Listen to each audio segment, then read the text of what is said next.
चाहे election commission का हो, चाहे ईडी का हो, सारी चीजें जो हो रही हैं और जगह जगह जिस तरह बदले की राजनीति चल रही है, बदलों के तहत लोगों को पकड़ा जा रहा है, धरा जा रहा है, डराया जा रहा है, तो ये राष्ट्रीय कर्तव्य है हर इंसान का, चाहे किसी भी पार्टी में हो, कि देश हित में, देश की जनता के लिए वो सामने उठकर आए और अपनी बातें रखे, स्वार्थ की राजनीति नहीं।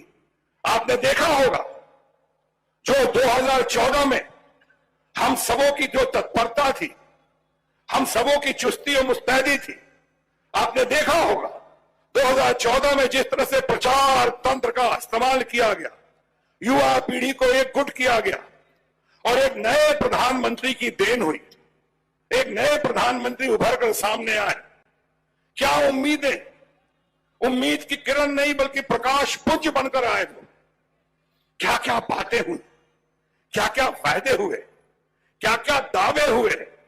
यानी मुझे वो याद आता है कि दुष्यंत कुमार की वो पंक्तियां याद आती हैं, जब वो आए थे तो फिर कहा तो तय था चिरागा हर एक घर के लिए।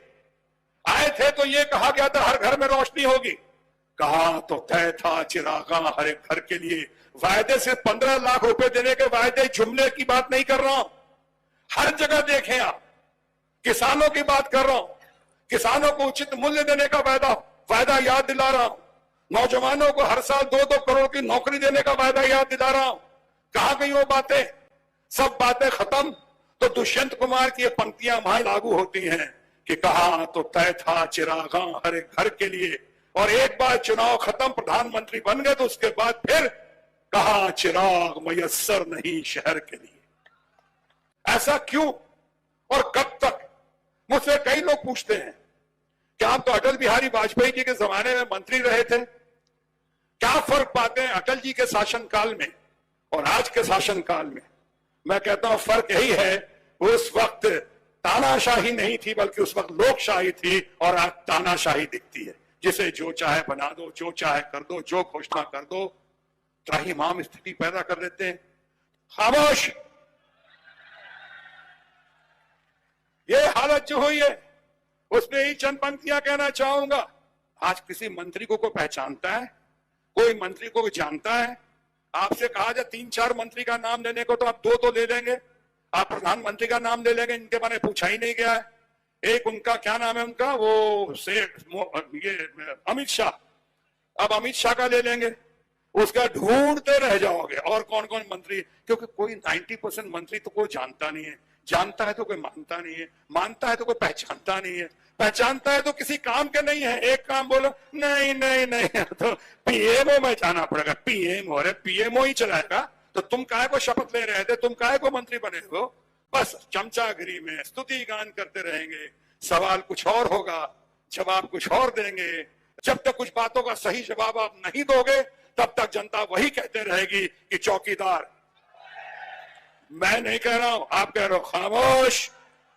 तब तक लोग वही कहते रहेंगे, चौकीदार चौकीदार चौकीदार। बस यही तो गली गली में शोर है कि माखन लाल। बस मैं कहता हूं इसका जवाब दे दो, अच्छा रहेगा। Nip the bud in the beginning. 3-4 सवाल तो हैं, ये मत कहो कि उन्होंने, रक्षा मंत्री ने पार्लियामेंट में जवाब दे दिया है। अच्छा मैं सब बोल चुका हूं, अच्छा सुप्रीम कोर्ट में जिस आधार पे वहां जजमेंट उसका मैं सम्मान करता हूं, पर सुप्रीम कोर्ट ने कह दिया, फैसला दे दिया। अगर आप सच सच बोल ही दोगे, एक बार और बोल दोगे, तो क्या छोटे हो जाओगे आप? क्या 56 इंच की छाती जो है वो 6 इंच की हो जाएगी? अरे बोलो ना एक बार, सामने खुल के बोलो। आप अल्लाह ताला के फजल से, वाहिगुरु के आशीर्वाद से, प्रभु की असीम अनुकंपा से आपने इस तरह से ये जो आपका प्रधानमंत्री बनकर उदय होना हुआ, तो आपकी जिम्मेदारी है भारत के प्रति, आपकी जिम्मेदारी है भारत की जनता के प्रति। तू इधर उधर की ना बात कर, ये बता कारवां क्यों लुटा। तू इधर उधर की ना बात कर, ये बता कारवां क्यों लुटा। मुझे राजनों से गिला नहीं, तेरी रहबरी का सवाल है।